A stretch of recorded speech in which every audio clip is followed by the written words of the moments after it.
Қызылордаға қала күніне орай мерекелік іс-шараға келген атақты актер Мақсат Мамраимов қамауға алынды.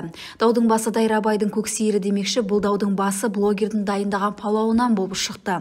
Актердің дайындаған асының кесірінен А есімді азаматша бриллиант көзі алтын сақинаны жұтып қойған. Тілшіміз оқиға орнынан. Қызылорда қаласының тұрғыны И есімді азамат А есімді азаматшаға үйленуге ұсыныс жасау барысында Алматы қаласынан аспаз блогер Мақсат Мамраимовты алдыртқан.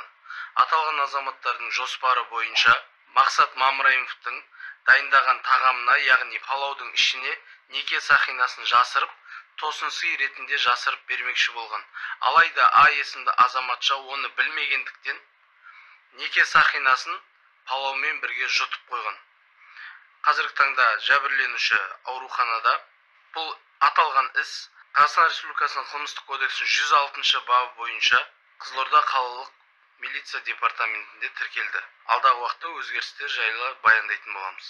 Қалай болғанда енді Қызылордадан заказ келді палауға. Ондай палауды бірінші рет жасап тұрмын. Енді сразу айтты, осындай предложение болады деп. Сөйтіп палауын жасап бердім, жаңағыдай ішіне сақинасын тығып, сөйтіп бір уақыттан кейін енді жиналып гостиницаға кеткенмін ғой, номерде жатып, уже такси күтіп жатқанда жаңағы кісінің охранниктері келіп, мені осында алып келеді.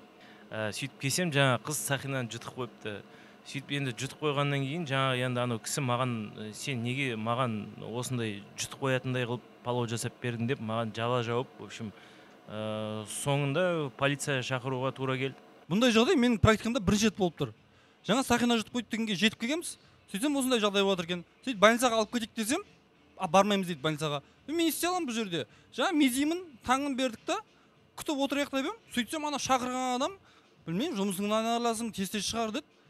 Сонымен енді білмеймін, көреміз енді шығарамыз. Амал жоқ. Еще ана шақыртып алған адам бір жердің бастығы ма, бірдеңе екен. Кеңейтіп алсаң, бір жеріңді кеңейтіп тастаймын сенікі дейді. Білмеймін, енді көреміз қазір барынша неғып амалдап. Айсұлу Қылышбекқызы, Ақжүзік Кеңтесік, ПТК арнасы.